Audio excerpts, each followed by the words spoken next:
விருந்தினருக்குப் பிறகு சாப்பிடும் வீட்டில் செல்வம் தானாக வளரும்.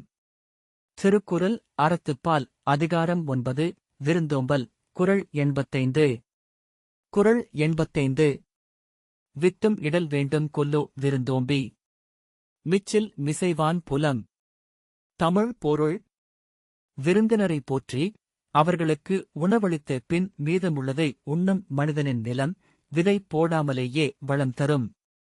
எளிய விளக்கம்: விருந்தினருக்கு முன்னுரிமை கொடுத்து அன்புடன் சேவை செய்வது மிகப்பெரிய தர்மம். இப்படி செய்பவர்களுக்கு வாழ்க்கையில் செழிப்பு தானாக வரும். உதாரண கதை: ஒரு கிராமத்தில் ராமு என்ற விவசாயி இருந்தான்.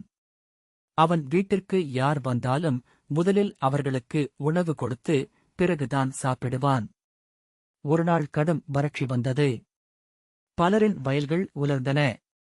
ஆனால் ராமுவின் வயலில் மட்டும் நல்ல விளைச்சல் கிடைத்தது. கிராமத்தினர் அதிசயித்தனர். அவரது நல்ல மனமும் விருந்தோம்பலும் தான் அந்த வளத்திற்கு காரணம் என்று அனைவரும் புரிந்து கொண்டனர். இந்தக் கதையின் பொருள்: விருந்தோம்பல் செய்வோருக்கு இயற்கையும் ஆதரவு தரும். அன்பு செய்தால் நன்மை திரும்ப வரும். ஊக்க உரை: பிறருக்கு கொடுத்தது ஒருபோதும் குறையாது, அது பல மடங்கு திரும்பும். நிஜ வாழ்க்கை சம்பவம்: நாம் தினசரி வாழ்க்கையில் பார்க்கலாம்.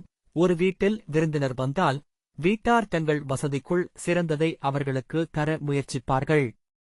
அந்த வீட்டில் எப்போதும் நல்ல சூழ்நிலை, மகிழ்ச்சி இருக்கும். அன்பு இருக்கும் இடத்தில் செல்வமும் வளர்கிறது. நகைச்சுவை உதாரணக் கதை: ஒரு நண்பர் வீட்டிற்கு சென்றார். வீட்டார் கேட்டார்கள், சாப்பிடுவீர்களா? நண்பர் சொன்னார், வேண்டாம், நான் சாப்பிட்டு வந்துவிட்டேன்.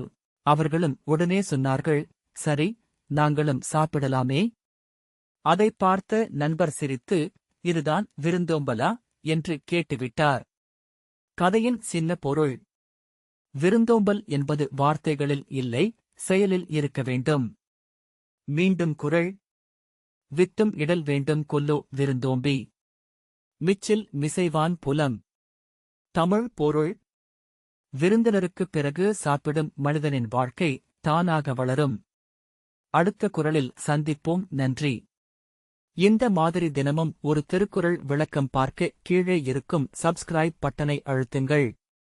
லைக், ஷேர், காமெண்ட், சப்ஸ்கிரைப் செய்யுங்கள்.